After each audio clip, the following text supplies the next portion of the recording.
All right, welcome to our Marigold workshop. I'm Dr. Elaine Dispo-Rendon. I'm the founder of NotCo 501c3 nonprofit foundation for bereaved families. And we're focusing on planting the Marigold garden today, but I want to be candid with y'all. My co-presenter, Dr. Jaime Rodríguez, is actually the scholar with the science background. He's been teaching science for over a quarter of a decade, and most recently as an administrator overseeing the science curriculum of his school district. And my specialty is grief counseling, and marigolds actually tie in with that. I thought I had the clicker ready to go, so hopefully it'll go on to the next slide. Now, this is good timing because we're into November, and marigolds are known to be a symbol of, if you've heard of Dia de los Muertos, which is Day of the Dead, for All Souls Day on November 2nd. Have either of you watched the movie Coco or heard of it? Like, I'm sure some of your students have also watched it. You may see some symbols, including the marigolds and the sugar skulls in that movie. And the marigolds are known to have an enticing aroma that draws in the spirits, and that's why many of them are displayed at altars to celebrate the deceased. We'll also cover the plant needs, structures, and processes, and then we'll go on to the nitty-gritty, which is growing your marigold garden. And then, of course, we'll open the floor for questions, answers, comments, but feel free to interject at any time and, pitch in your valuable science background as well, especially since Cindy does teach second grade and also has a wide range of plant background under her belt. So for the specific teaks that are covered in the marigold garden activity, we target second graders, so 2.9a and 2.10b. But you'll also see on your attachment, the uploaded documents on slide 10, we also have an activities booklet that includes other subject content areas, including history, social studies, language arts and English, art, mathematics. So your students will also be able to exercise some of their lessons from their other classes as well. Now, there's more of a breakdown of the cultural aspects of the marigold in your handout on slide 10, but basically marigolds trace their history back to the colonial times in the 1500s, from Mexico to Latin America, especially with using marigolds for medicinal purposes like the hiccups, or if somebody was struck by lightning, or even to send good vibes if somebody was swimming across the border.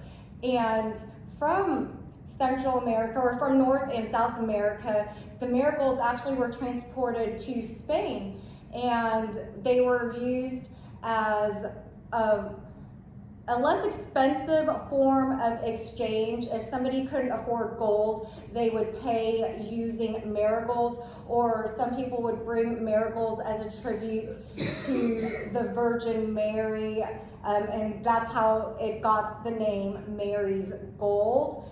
But aside from Christian denominations or Catholicism, marigolds have actually been celebrated in other cultures and other religions as well, because from Spain to France, marigolds went from Europe to Africa, to North Africa more specifically, and marigolds continue to be used as tributes at altars and even ultimately in India. So marigolds actually represent creativity, passion, and prosperity, in addition to grief, as we know, because it's a common symbol of Dia de los Muertos. But you may also see the orange, white, red, and yellow flowers at celebrations like graduations or even weddings. For example, my ANOPCO 501c3 awards a Marigold Scholar every year, and our first Marigold Scholar, actually, if you see on the far right picture, she has on a marigold lei or a marigold garden, and it looks really bright and festive during this time of year because it has the fall colors of orange and yellow anyway. Now, I mentioned earlier that my experience includes planting a marigold garden. So, for example, my husband and I planted ours in mid-July of 2020, and by October, 3 months later, they were in full bloom in our own Marian garden. And so by the time All Souls Day came around, they were already growing exponentially. And so it can be used for All Saints Day on November 1st, as well as, like we mentioned already, All Souls Day. Now, this is where Cindy's and even your background may come in with the plant needs. Of course, you may already teach your students about photosynthesis and how the plants process the nutrients and the food to grow big and strong. So we need sources of light, ideally sunlight or some other form of solar energy. And if you plant indoors by a window or outside to get that direct sunlight, and of course we need air, and the water helps the flow in order for the plants to grow with the nutrients. And we of course need that soil. And Cindy, feel free to give any of your recommendations for planting. Oh, hi, are you here for the Marigold presentation? Yeah. Oh, good. I hope you don't mind if I hand you a Marigold seed packet for your class or for yourself. You're welcome. And I'm Dr. Elaine Dispo and Grandin, and my co-presenter, Dr. Jaime Rodríguez, is not here today, but he's the one with more of a scientific background. So I told everybody else here who also has a scientific background, if you also have experience with planting, feel free to speak up at any time. And as far as the plant's needs are concerned, we also need that space, whether it be a large pot or whether you plant it in the ground. But the activity that we'll give our students is really simple. They'll start out with a styrofoam cup. Hi, are you here for the Marigold presentation? Yeah. Oh, good. Wherever you want to sit, here's your Marigold seed packet. You're welcome. Yeah. And if y'all want to also follow along on your own screens, we do have the handouts on the app for today's session. So starting on slide 10, we have the activities booklet for the students, but we also have the slides there as well. One of the activities that your students have in the activities booklet is labeling a plant diagram. So such as this one, you'll see that we label from bottom up roots for the foundation, the stem, the leaves that connect to the plant, and then the flower up top. And this is where the students will learn the specific parts of the marigold plant. And it's basically similar to any other plant diagram that you may have seen. I would love for you to interject, Cindy, if you have anything specific that you teach your students about the plant diagram or the parts of the plant. Well, we actually kind of set them up for failure and put some of them in the dark. Oh, wow. So I mean, everybody gets That's one. nice. We don't do marigolds usually. We just do plants, just in general. But like everybody gets one that survives. But we put some in the dark, and then we don't water some as much, so they see how important that all the parts are. The sun being important, and obviously the water being important. And just because they have roots, stem already, that if they don't have the sunlight or the water, then they don't survive. So. Yes, so a combination of each. And then I appreciate your point, Cindy. I know with me coming from a different region of Texas, our climate is more tropical, and what I've noticed in my experience with growing marigolds is that it really does thrive under that sunshine, but we definitely need to make sure that we water it, but not to the point of soaking them, because then that could be detrimental to the marigold as well. Now, Cindy and I were actually discussing the timeline before our presentation started earlier, and our instructions indicate that we must shoot to plant our marigolds between 6 to 8 weeks before the last frost. And that may work for those of you who live further up north in North Texas, but I live in deep South Texas in Brownsville, actually bordering Mexico. And what actually worked for my husband and me was planting in mid-July, and they started sprucing up 3 months later in October. So we had them by the time All Souls Day came around to celebrate it as the marigold flower for Dia de los Muertos. So it may take a little bit of trial and error, but I think it would be interesting for you and your students to start as early as next spring to plant them. Now, if you start out indoors, all you need is a styrofoam cup, a rubber band, a saran wrap, as well as washable markers, and of course the soil and the water and the marigold seeds. Everybody in here, I believe, already has a packet. So if we have, you know, a small turnout today, maybe y'all can take a few more packets home if you wish. And that way you can have some for your own homes and for your own classrooms. And what I've used is the germination process a week before actually starting the planting. But it's to your discretion. If you want to do the germination of the marigold seeds with your students to actually have them involved in the learning process as well. What my husband did was he basically took the seeds a week before planting them in the ground at home, and the paper towels and the Ziploc bags. And you, Cindy, you actually have more experience with actually taking your students outside to plant in the flower beds. So it really is up to you. But if you do start out indoors with the styrofoam cup, you could even make a day out of having your students decorate their styrofoam cups. And then the following day, the lesson can be the actual planting. So when you plant, this is where you incorporate both science and math lessons. You can have the art lesson when they decorate the styrofoam cup, but the math comes in with a ruler. So you start out with the styrofoam cup and you pour in the soil.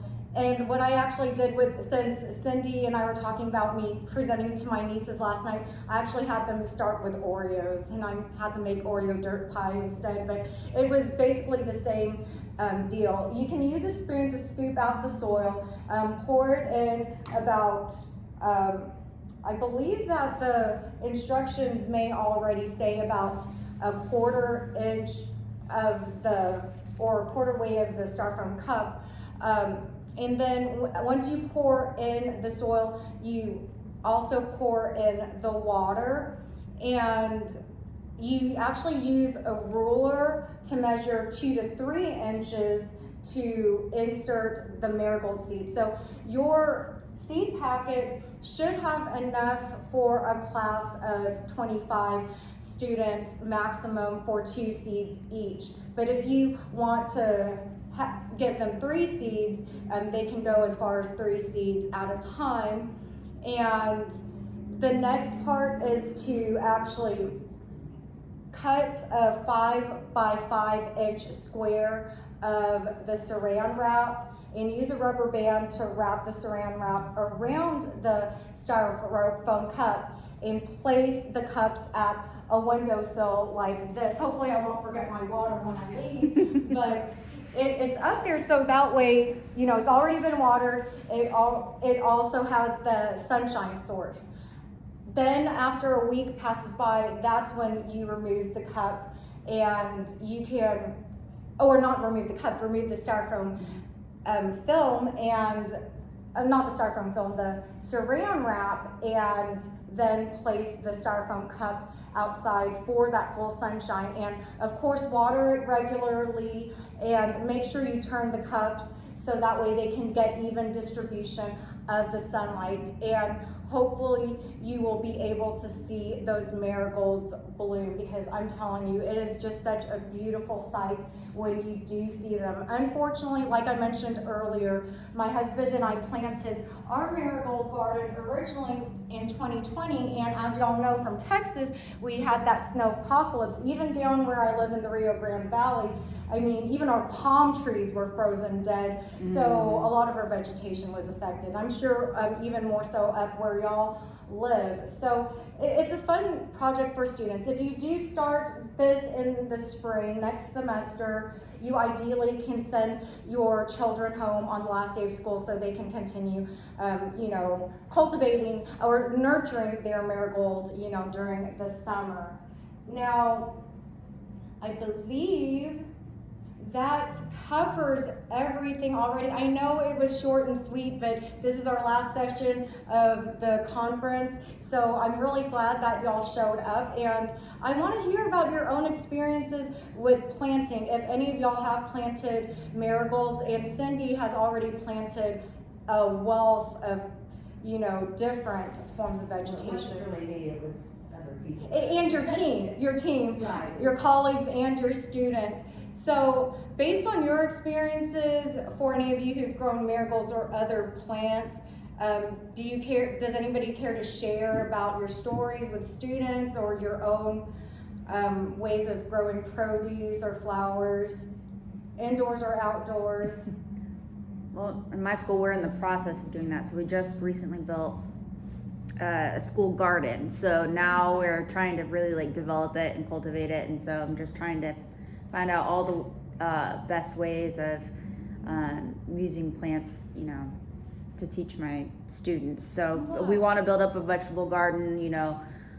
We've had marigolds in the past, but they didn't do so well. I see. Because we planted them, and over the summer they just got baked because there was absolutely no sunlight and no rain, even though we were watering. It was really dry, and they just It must have been a nice sight while they lasted. And they lasted for about a good week or two, and then they disintegrated. Right. It was bad because it was so hot. Wow. Yeah, and they're right where they were that planter box. I didn't place it there, but it was just had absolutely no relief.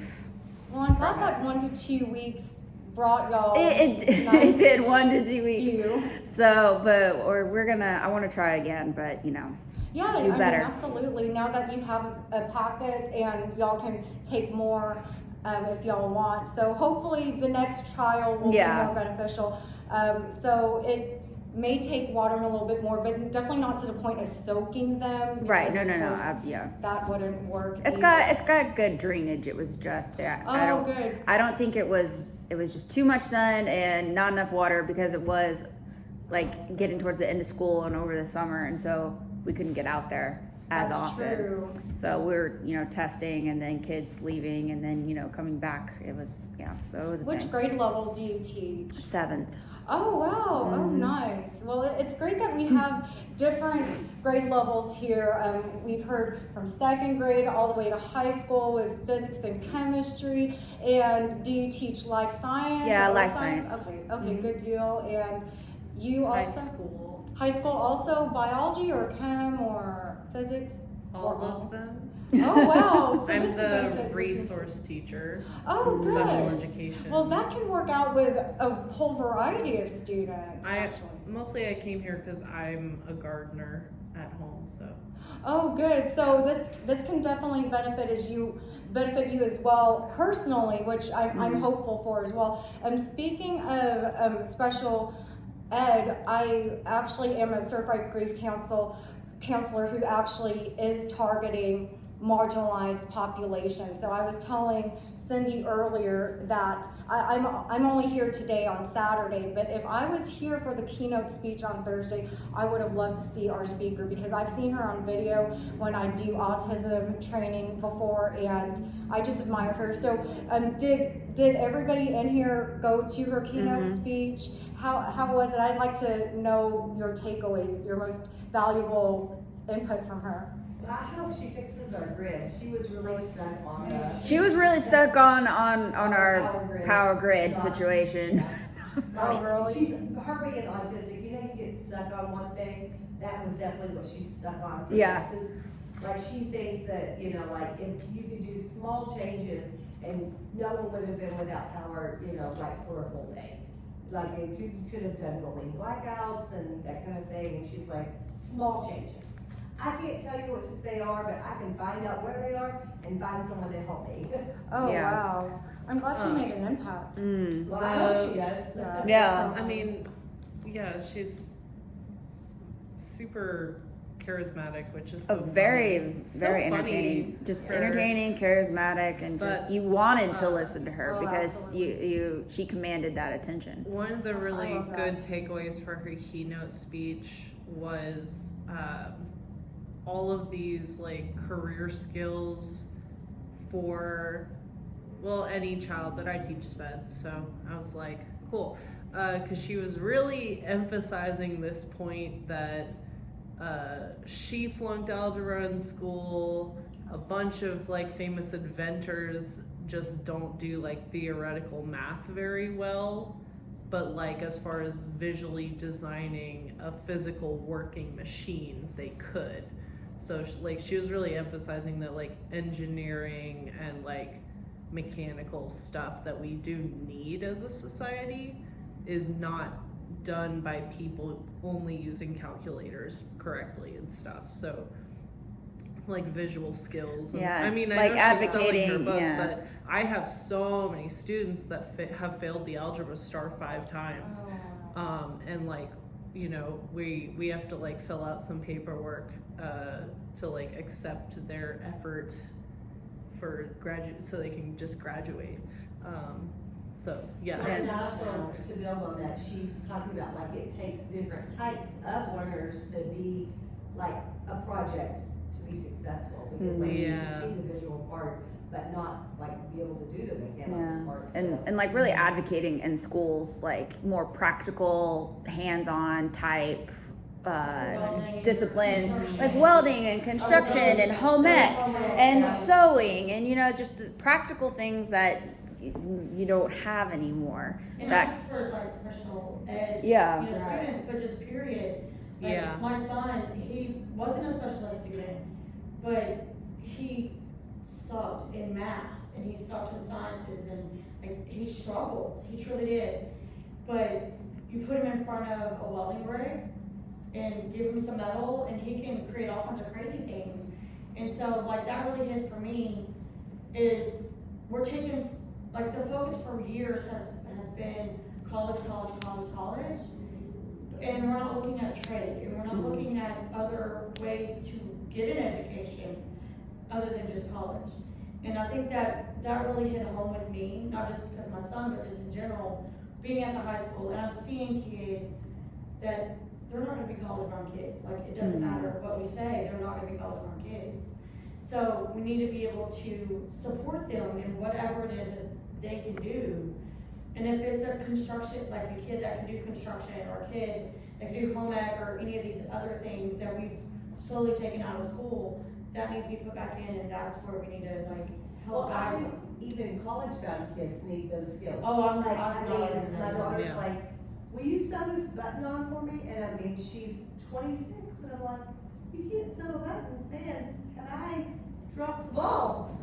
So like, I mean, obviously she's not getting it in school, I've done everything for her, so I think, I mean, and usually, you know, how often do buttons fall off and, you know, you're like, oh, I'm done with that, you know? And another takeaway I had was for those kids that are not college bound, was to, but maybe they are good at welding or another class, was to make sure that they're able to read or create their own technical diagrams, because that's what gets them like promoted in those career paths, is being able to like design a project and show a very like accurate, well-drawn diagram of what they want to build, and then get those contracts that are, you know, 6 figures. Oh, wow.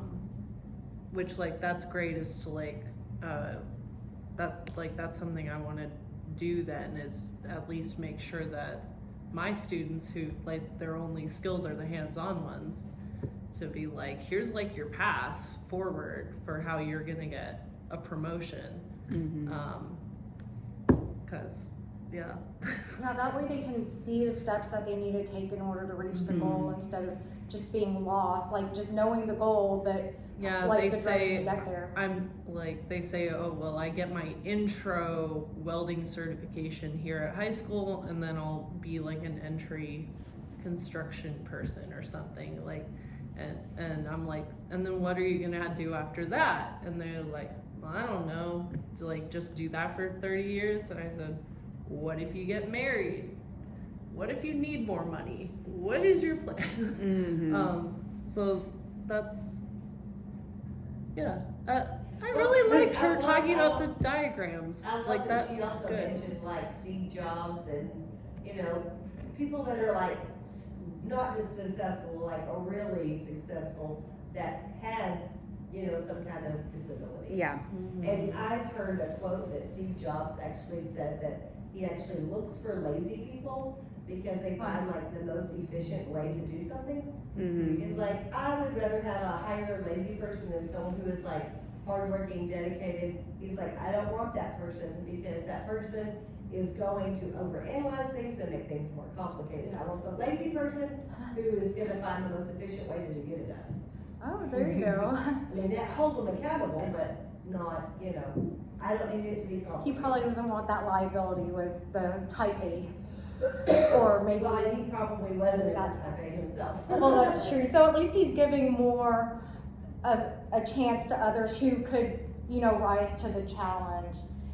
Oh, and speaking of marigolds, I guess we have these orange flowers on the wallpaper screen, but I was really glad to hear from everybody about the keynote speech on Thursday. I mean, y'all must have really been in for a treat there, and I was in for a treat learning from y'all today, and I hope that y'all benefit from the marigold seeds in your own gardens and at your own schools and flower beds.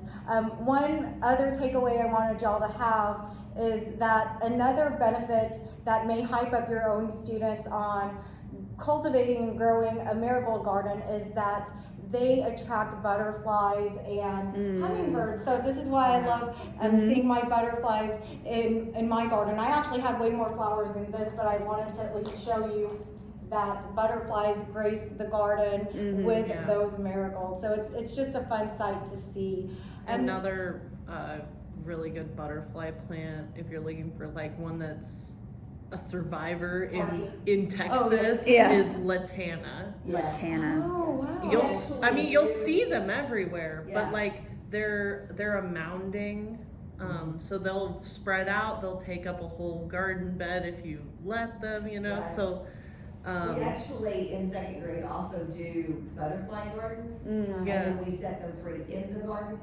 Now, some of them, of course, just by population, they fly away, but a lot of them stay for a long time. And you're like, wow. look, that's my butterfly. I mean, how do you know? it's I've had the unfortunate experience where you've released butterflies and then all of a sudden a bird comes by Yeah. and snatches a couple out of the air and the kids, ah! Yes, I've had that happen too. That makes a lot of sense. I had a preschool class a few years ago. We released their butterfly, and it just kind of like sat on the teacher's hat, Oh, wow. and like they were like, fly away, and it's just like hanging out because We it's. had one last year, and it just sat on a kid's shoulder, and I was like, It was supposed to be this like whole event. We got the whole pre-K together. They're like filming, yeah, me too. I was like, and they're like, okay, Beautiful we're gonna fireworks. see this butterfly fly Is away. it just and one butterfly? I don't remember. The way I remember it was like one or two. yeah, we usually get 5 or 6. And yeah, they don't all It might match. have been, but it is not like Yeah. doves at a wedding or whatever. It's they just want to hang out. They Yeah. don't want to go anywhere. And they're like, and he's like, it's on me. I'm like, don't touch it. But yeah, letting them go to some flowers made sense. Yeah. Like Yeah, they we love it. didn't have a garden. Yeah, no, it's, and sometimes last year, I had like 3 that wouldn't come out of the garden. I was like, I've never had this happen. I had to literally push the garden down and like let them like. Oh, and I wish we had that, like, a garden space at my high school, because the photography students would get a kick out of Yeah. it. I bet. Like, Well, and that's another thing, I mean, you were talking about her, talking about skill sets, like, people get paid a lot of money to landscape Yeah. homes, you know what I mean, like, not Yeah. just keep them nice. and that's but another to one you create 'em. need to do technical diagrams for, Right. is you need to, like, demonstrate where you wanna lay out the We sprinklers. have to plan our butterfly garden, Yeah. and it's really fun. I bet, just to It strategize, really yeah. is, so we have to figure out like what plants are hardy and Mhm. like what plants are native to Texas and don't really grow well in Texas because of the demand. And they have fun, they really do, so, I mean, maybe you can find a space. And actually, our garden was just a rectangle, and, someone did a grant and did like raised flower beds. So, I mean, they're not in the ground. Yeah. Yeah, that's, Plus, yeah. that'll help prevent weeds. I Yeah. Oh, that's really good. recommend raised garden beds to anyone that'll listen to me talk about gardening. Right, I right. built my own out of the Wow. wood behind the Lowe's, like the Mm. crappy scrap wood and. From the pallets. Mhm. Yeah. You just use self-drilling screws, and it just like pops right through that wood, and then it's super sturdy. I had to finally throw it away when I had just moved a week ago, Oh. and I needed help to like lift the whole thing. But you just have a few like bed slats on the bottom so that water The will water drain. drains. That Right. I did a super tall one because Oh. I'm tall and I didn't want to hurt my back. But and then like lay chicken wire and then landscape fabric, so it keeps all the soil in. Are you going to make another one at your new home? So I really want to try those lower down raised beds, because they just have kits where there's like bricks with like a cutout, and then you just Right. put boards right in it. Because that thing was a pain to make. I I got can cut. imagine. I got cut while I was doing the wire. Like, I really want to try the lower down beds, but like the benefits with the weed control. And like you being able to get at it without like Right, not laying hovering on the down. ground. Yeah. I haven't tried it, but they say corrugated metal sheets are, they, like, you can buy them in like kits, and then you can get them taller or shorter or whatever, or you can get them in like old tubs or Another something. thing with like a raised bed is it's a support that you can like hook on Yeah. protective netting, Mhm. or even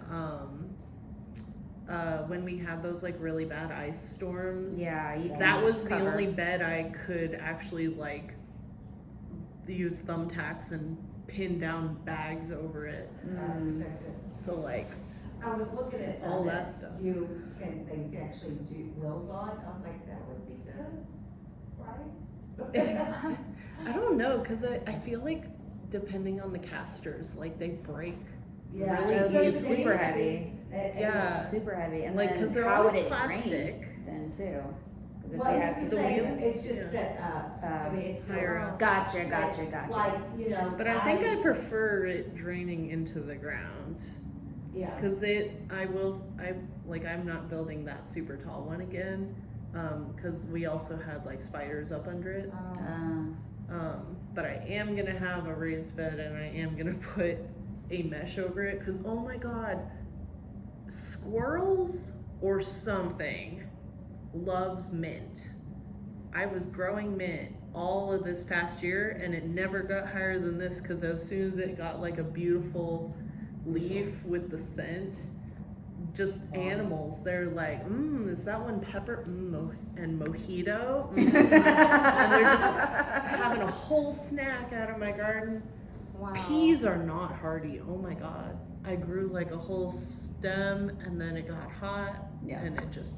Well, that's what I use Oh, when we it do our sucked. plant unit is like pinto beans, because you just go to Walmart and buy a bag of pinto beans, and you just hydrate them and pop them in the soil, and they grow. yeah. But Yeah, they just pinto die beans and off. lima beans, too. Pinto beans and lima beans, that's what we use. There was a soybean stand, and they were giving out these little Oh, keychains, wow. and you just, Oh, I like pop the those. soybeans out of it. Isn't that like a fidget like toy? Yeah, but it has a hook that goes on your phone case too. This little black Oh, strap. that's fun. So I'm probably gonna have it on my phone, That's but I love fidgets. Oh, And this is one that's not like a bright rainbow one that goes click, click, click. Yeah. Oh, that's the So thing, it's the keep click. your hand busy, but not Yeah. distract someone else. It's Exactly. like a very Well, small. thank you. Thank you y'all. so and much. Thank y'all so much, and feel free to take any of these on your way out if you'd like. Yeah, I And would love some Absolutely. more.